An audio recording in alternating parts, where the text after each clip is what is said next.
Hey guys, thanks for joining me today. Today I would like to talk about the topic of ghosting. And if you're not familiar with the term ghosting, I would be surprised, but if you are not, it's the term that's being used for when people disappear in relationships without any kind of explanation.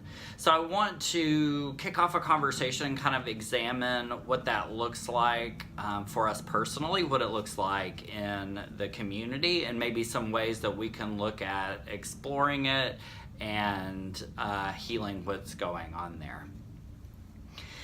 So the first two things I want to kind of put out there are the two traps that I see that can be dangerous that we can fall into around ghosting.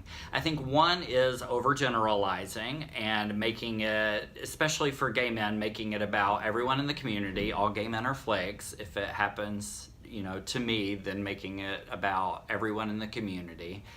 So we want to be careful about that. I think the other thing that we want to be careful about is taking it personally as a reflection of our worth too. So an easy place to go, say if I went on a date and I didn't hear back from somebody, I text them a few times and they never text me back. An easy place to go would be thinking like, there's something wrong with me, or I did something.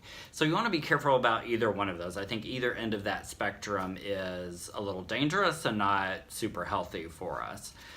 And so we want to talk about some of the complexities of ghosting and not showing up. So when I think about ghosting, I think that at the root of it, it's about people not meeting our expectations and people not showing up in relationships in a fully authentic way. It's a really extreme version of that when somebody just cuts off contact or never contacts back. But I think when we think about it from that framework of not showing up fully and authentically, we've all done that in relationships. And so as with most things, we all can be victims of that. We're all also perpetrators of that in some way. And so I think the value of looking at it from this perspective is that it takes it from being something that's out there and moves it in a little closer, where we can recognize, all of us can recognize when we think about it, some examples of in relationships when we haven't shown up fully authentically and in integrity. So when I think about personal examples of what this has looked like for me, I think one of the first things I think about is in my past, something that I had a difficult time with was saying no to people. I would say yes to everything, and then I would feel myself overwhelmed, and I would then flake out on things and not show up for things that I said that I would. And that ended up really straining a lot of my relationships. So I think something that we want to be mindful of in looking at the subject of ghosting is taking personal responsibility and looking at what am I capable of, where are my boundaries, and what do I need? And being clear about that up front then allows us to say yes to the things that we can really show up for, and it allows us to say no to the things that we don't have energy or space for, and it also allows us to say, well, maybe I need to kind of see when it gets a little closer and see if I have energy or time, and that allows us to show up authentically when we can. It also allows us to pull back and take our space when we need to. And speaking of space, another thing that I think of when I think of ghosting is the idea of introversion and extroversion, and being clear on where we fall on that spectrum of introversion and extroversion.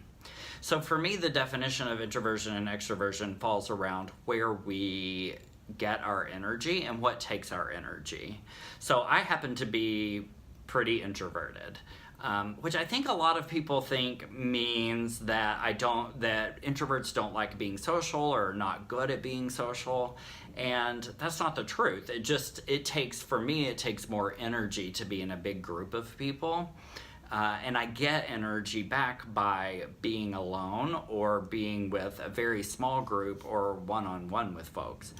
So I think when we're clear about that, then we could really keep an eye on our energy and our needs there and make sure that we're staying close to that and staying authentic and true to what we need. So we don't, for me, for example, as an introvert, I don't overcommit to things that are going to take a lot of energy. I'm really mindful about how many of those that I let in. And that allows me to then show up authentically. So another thing that is important is to be clear on what it is that we want out of relationships and who we want to be in relationship with. So let's say it's in a dating scenario and I'm not clear on exactly what I want in the relationship, how I want to show up, who I want to be with, what kind of characteristics I want out of that person. Then when I'm going on dates with people, it becomes less clear on who I should move forward with and who I shouldn't. And then it becomes hard to say what we need or what we don't need in a relationship, and like be able to let people know, hey, I don't think this is going to work for me. So we have to be clear on that first ourselves, and then we can communicate that to other people. And something that's been on my mind lately is the quote, clear is kind. Being clear is kind, being unclear is unkind. I think sometimes we think with ghosting, perhaps, it's being nice to somebody, or it's like they'll get the hint, but they may not. And being clear about what we want ourselves and communicating that clearly to other people, whether that's in the affirmative or whether it's saying, I don't think this is what I need, or even in established friendships saying, oh, that's not really my thing, you guys enjoy it, maybe we can meet up after or whatever. Being clear about these things with ourselves and with other people is kind.